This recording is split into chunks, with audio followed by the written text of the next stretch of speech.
I was telling you offline, I was listening to a podcast recently with two very prominent cardiologists. I don't need to mention them here. And I heard one of them reference lean mass hyper responders by saying lean mass hyper nonsense. Mm-hmm. And the conversation just kind of moved on with the goal of always having your LDL cholesterol in particular, your ApoB as low as possible, and to medicate to be able to do that. Respect that opinion.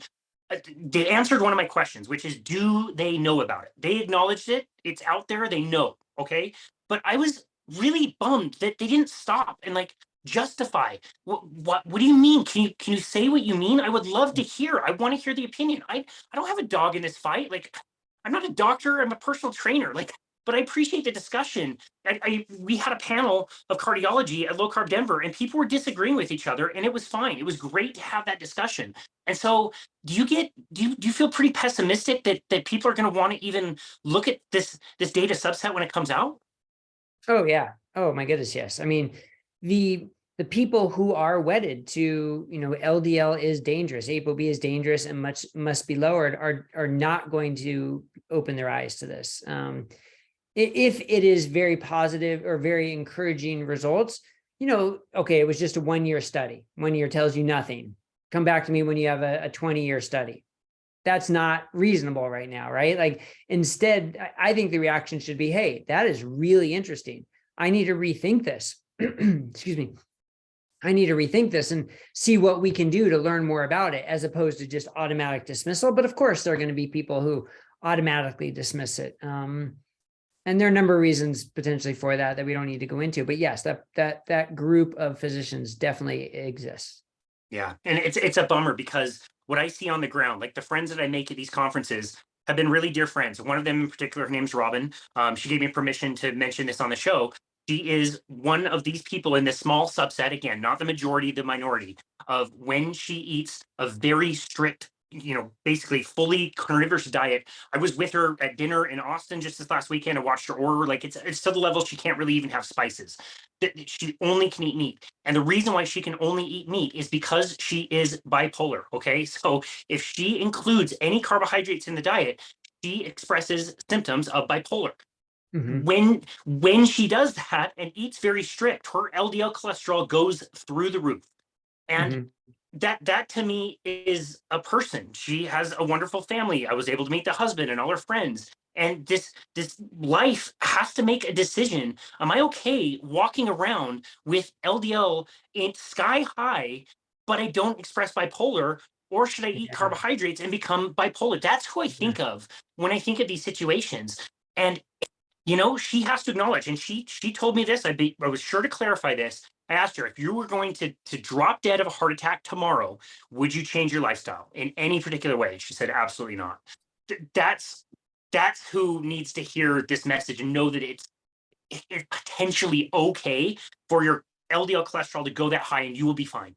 I'm so glad you brought that up as an example. I mean, that is the perfect example. So there was a paper recently. It was terrible study saying that a keto-like diet increased your risk of heart attack, even though it wasn't even the keto diet. But that's another story. I did a video about it at the Metabolic Mind YouTube channel. But they quoted a doctor and researcher and in one of these articles about it, and he said, it's clear this study shows the risks outweigh the benefits. And I read that, and I was just like screaming at the computer screen. How do you know?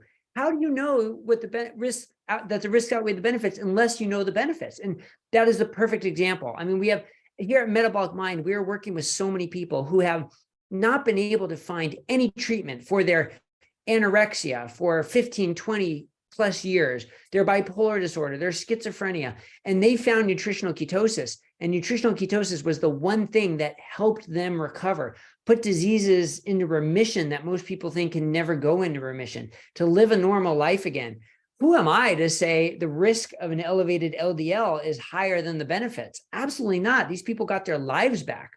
But that's a very different scenario than what most people think of with a keto diet, especially doctors who aren't familiar with it. They think, oh, it's that fat weight loss diet. You can lose weight 1,000 different ways. Why would you do that? But there's a difference between a weight loss diet and therapeutic nutritional ketosis. And that's what my talk at Low Carb Denver was about. When is a diet not a diet? And this is it. When it's a medical intervention that is going to treat a medical condition, that treat it better than any medication you've ever taken, treat it without side effects and actually probably beneficial effects rather than side effects, and give you hope where there wasn't hope before. There is a growing population of people who are experiencing this. And for them, I think for most of them, the benefits outweigh any potential risks.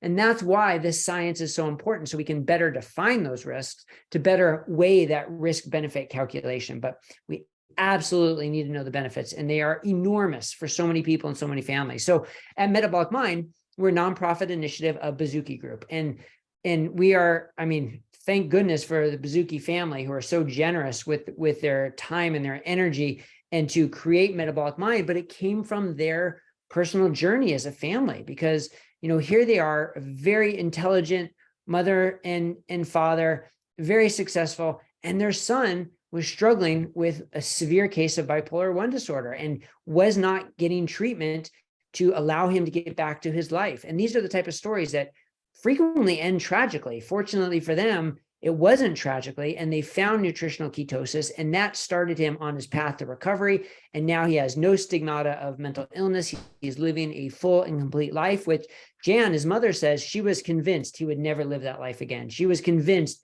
she would never get her son back again. And now here he is. And nutritional ketosis was the cornerstone of his treatment. So, I mean, goodness, we are trying to reach families just like that to educate them about this. And when you talk about risk benefit ratio, you know, ask Matt and his mom or anybody who's gone through this what the benefits are, and they're pretty mind blowing.